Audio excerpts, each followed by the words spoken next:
हाँ तो welcome to imagine point YouTube channel. तो प्यारे बच्चों, बहुत बहुत स्वागत है आपका इमेजिन पॉइंट यूट्यूब चैनल पर। तो बहुत से बच्चे ये जानना चाहते हैं कि सर नीट केमिस्ट्री में जो आपका 180 का होता है उसमें सर 180 कैसे लेके आए। तो पहली बात तो बहुत लोग अपने वीडियो में भ्रम फैलाते हैं कि 180 में 180 लाना बहुत आसान है, आप ये कर लो, आप वो कर लो, आपके 180 में 180 आ जाएंगे। इतना ही आसान होता, अगर इतना ही आसान होता तो हर एक बच्चा 180 में 180 लिए टहल रहा होता और किसी को भी सीट ना मिलती मेडिकल कॉलेज में।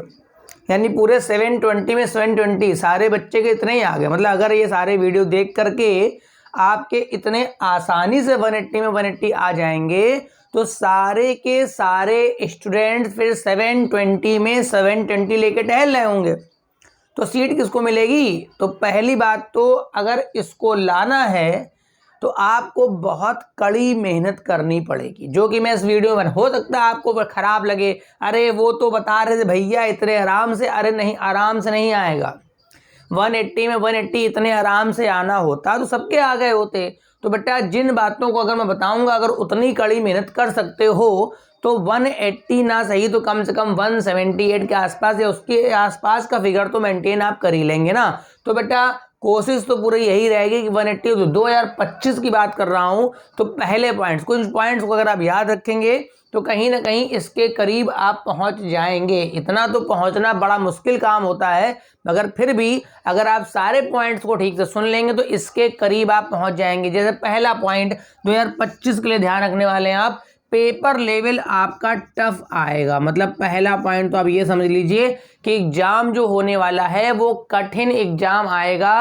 पेपर लेवल आपका पहले ही टफ हो चुका था, क्योंकि जब से उसने सेक्शन बी में सारे क्वेश्चन कंपलसरी कर दिए तो पेपर लेवल तो पहले ही टफ हो गया। उसके बाद भी वो अपना एग्जाम का लेवल टफ रखेगा। तो पहला पॉइंट तो ये हो गया कि एग्जाम टफ आने वाला है। ठीक है, तो जब एग्जाम मेरा कठिन आने वाला है, एग्जाम टफ आने वाला है, सर किस तरह से एग्जाम टफ आएगा? तो दूसरा पॉइंट सुनिए आप। पहला पॉइंट तो ये NCERT की बुक को अच्छे से रीड करिए, एक बार नहीं 4-4 बार। मतलब एक चैप्टर को कम से कम 4-4 बार रीड करिए और देखिए कौन सा पॉइंट आपका जो है गड़बड़ हो रहा है, उस पॉइंट को आप कई बार रीड करिए, तब आप इसकी उम्मीद करिए। आप सोचते हैं कि आप NCERT नहीं पढ़ेंगे, आप सोचते हैं आप PYQs नहीं लगाएंगे, आप सोचते हैं क्वेश्चन प्रैक्टिस नहीं करेंगे, हवा से 180 में 180 आ जाएंगे। कैसे आ जाएंगे भाई? नहीं आ पाएंगे। तो आपका ये पॉइंट बहुत जरूरी है कि आपके 180 में 180 आने के लिए एक मिनट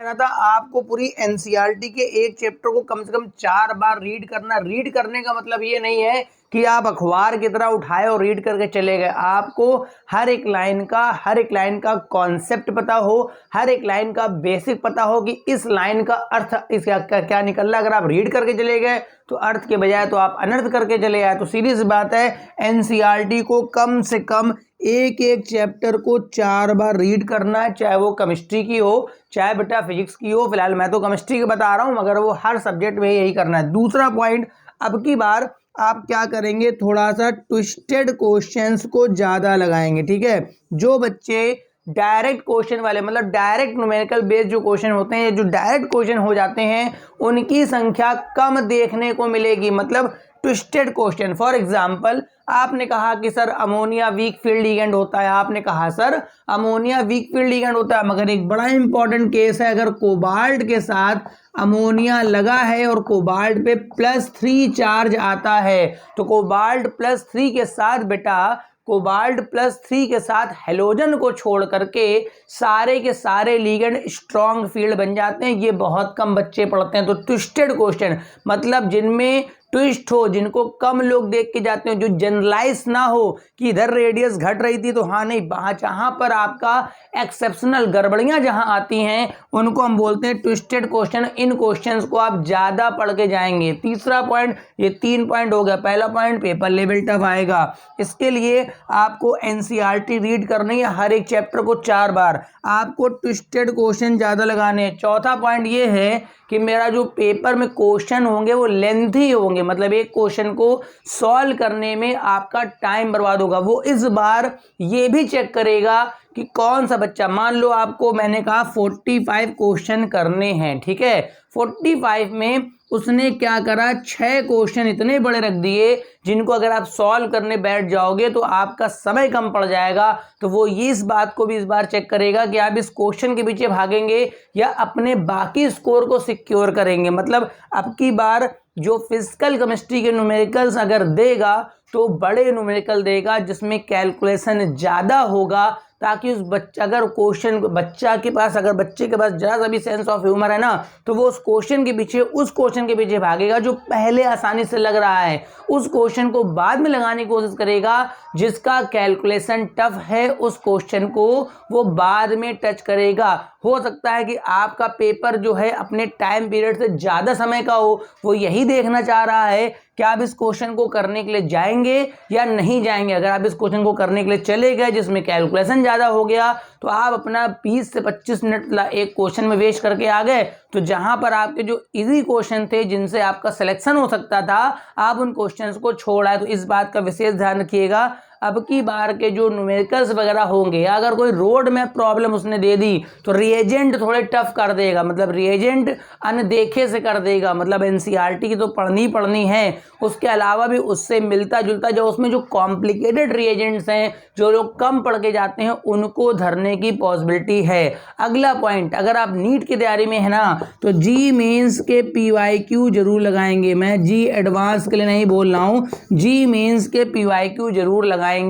जी मेंस के पीवाईक्यू लगाने का मतलब ये है कि आप लगाना चालू करिए, जो आ रहा है करिए, जो नहीं आ रहा है छोड़ दीजिए। मतलब ये बिल्कुल नहीं वैलिड है कि आप जी मेंस के सारे ही पीवाईक्यू लगाएंगे। मैंने कहा ना, जो आ रहा है वो कर लीजिए, जो नहीं आ रहा है छोड़ दीजिए, क्योंकि वो जी मेंस का पीवाईक्यू है। केवल प्रैक्टिस होगी, केवल इससे क्या होगी, प्रैक्टिस जरूर होगी। टेस्ट सीरीज किसी ना किसी की जरूर ज्वाइन कर लीजिए, ठीक है, टेस्ट सीरीज जरूर ज्वाइन कीजिए, क्योंकि जितना क्वेश्चन प्रैक्टिस करेंगे उतना ही क्वेश्चन आपके आंखों के सामने बार बार घूमेगा, तो वहां पर उसके आने की पॉसिबिलिटी या आपके हो जाने की पॉसिबिलिटी क्वेश्चन की बहुत ज़्यादा होगी। जब इतनी मेहनत भाई कर पाओगे, जब इतना कर पाओगे, लगातार 3-3 4-4 घंटे केमिस्ट्री पढ़ लोगे दिन भर में, तो आप एक उम्मीद कर सकते हैं कि ये आ सकता है। वरना अदरवाइज मैंने कहा ये कर लीजिए, इससे तो आपका 180 आएगा नहीं।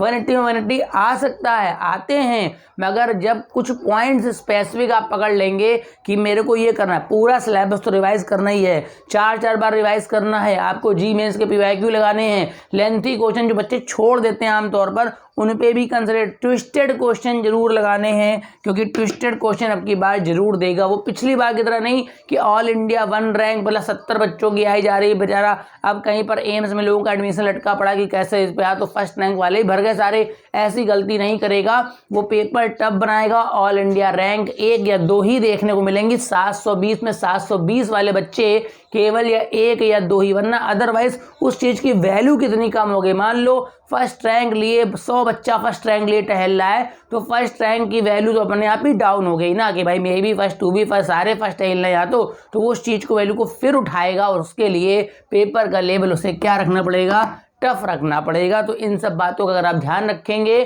तो कहीं ना कहीं इसके आसपास आप पहुंच पाएंगे। अगर आपको ये बातें समझ में आई हों तो इसको आप फॉलो करें, और अगर चैनल सब्सक्राइब नहीं किया तो कर लीजिए, क्योंकि हो सकता है कि नीट की ऑर्गेनिक केमिस्ट्री का सिलेबस पूरा फुल आ जाए इसमें 1 महीने के अंदर, complete full syllabus for NEET organic chemistry के लिए आ सकता है फुल। तो ये आपका पूरा पैटर्न था, इससे आप पढ़ेंगे तो इससे आप नज़दीक पहुँच जाएंगे। Thank you for watching.